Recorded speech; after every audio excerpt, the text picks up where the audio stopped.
43 years. Four scores, 3 years, and Yes. 8 hours, no, 12 hours ago.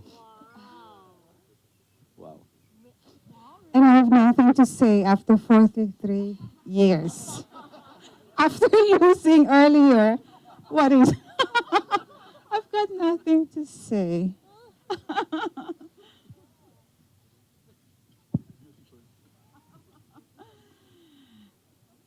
Yes, I have been crying ever since I arrived, looking at you. Yes. Mamaya ka na. Mamaya ka na. What about? Yes, because this is a long, long desire of my heart to be able to really see my children walk down the aisle. And that was my prayer, that I would see red, happy. And he may not be showing it, but you have, Erica, made him happy. You have made him happy. And you have made him a man, a very responsible man. And that's because he found treasure in you.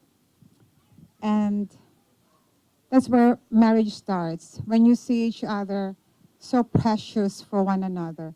It's something that is so delicate that you do not want to break the fragility, is that good English? Fragility of that person, because you want to treasure. And that's what marriage is all about. You treasure, you behold, you respect the other person so much that even thinking something bad about him would break you down. That's how precious a relationship is. And it's knowing you have been made for one another. And there's no one, I tell you, no one else can fill it. But of course, that's apart from having that intimacy with God, because you cannot have any intimacy. And I can say this to all of you, after 43 years, it would have not been this beautiful had we not found God in each other, had we not found that intimate relationship. You can only give what you receive from God. And I have always encouraged you, have that. Have that first, and all things will. It says in the word, seek me first, and my righteousness, and all these things shall be added unto you. And that's why, after 43 years, we still have a lot of dating. We date, we love, we love. And we're not afraid to love. It's not. You're not afraid. Don't be afraid to love. Love without boundaries, I call it. Love without boundaries.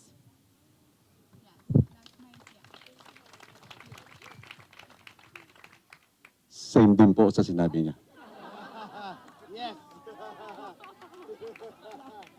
Panalo na kami, Lutz. Hindi kasi kanina pinagsabihin ako. Sabi niya, Dad, kung magsasalita ka, ilang minutes lang daw. Sabi ko, okay. Di kung ano sinabi ni Cecil, yun lang.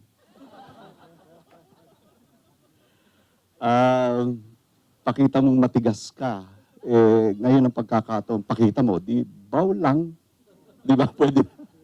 But seriously, I'm here to offer some modest suggestions and observations. And my mentors taught me not to give advice, but rather set an example. Kaya lang, kinuha na sila ng Lord.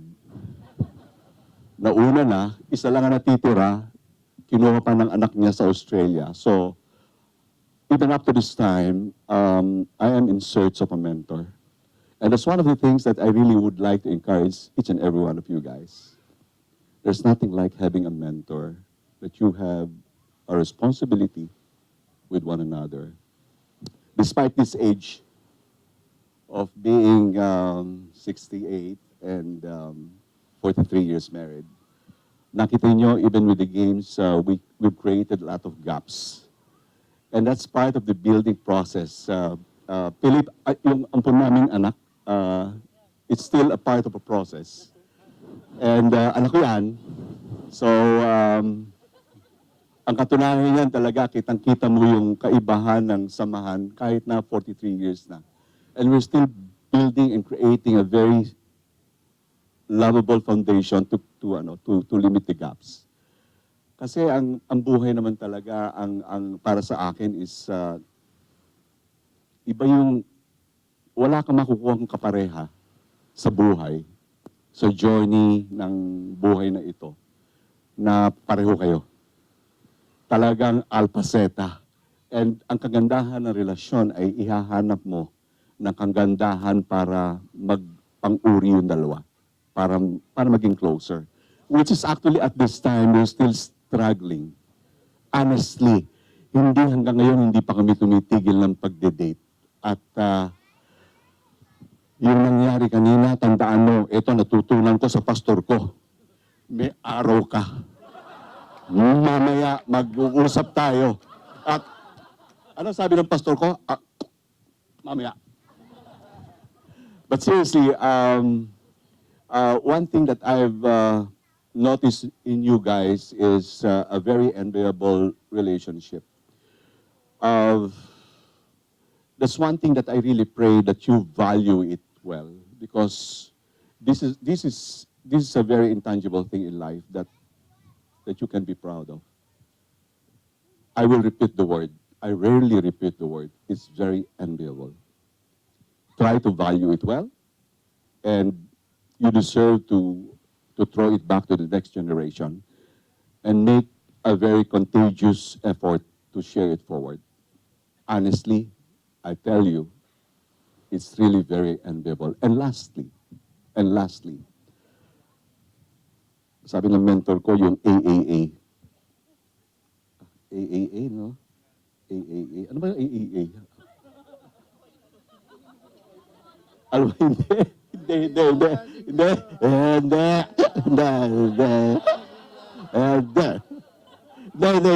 Naalala ko na. Last message ng mentor ko is about alcoholic. Hindi. Seriously, it's about 3 A's.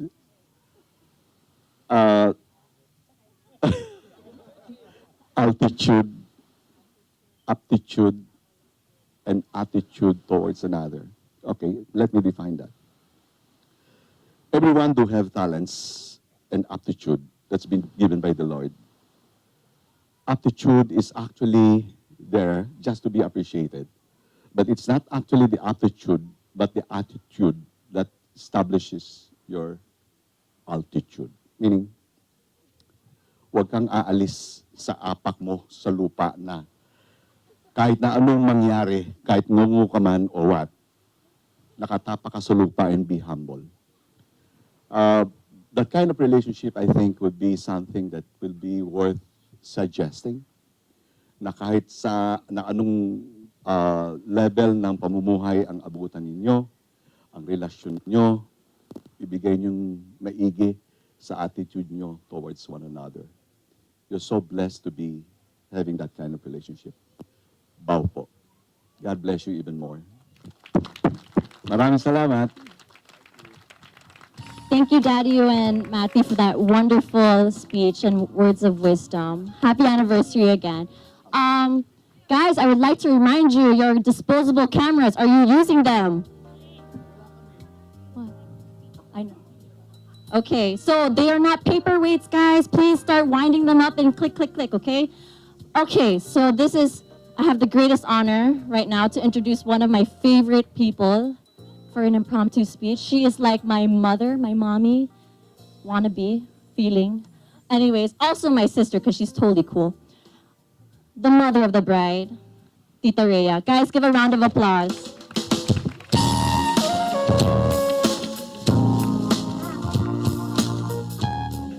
Okay, I only found out I was gonna say something like 5 minutes ago because Erica said, "Don't make a speech, Mom."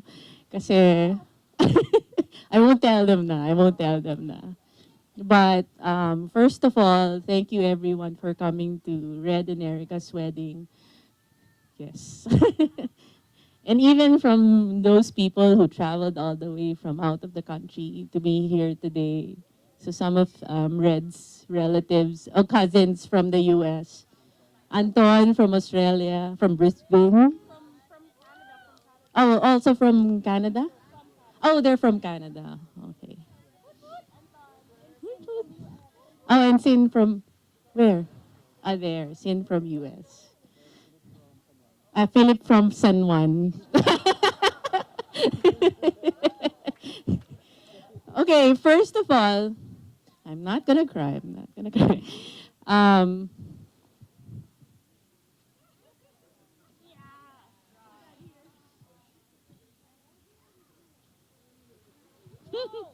sorry. Um, how old are you, Erica? 29, no? 20. No, so 26 years ago, or 29 years ago, I made a mistake. But the best thing that happened to me was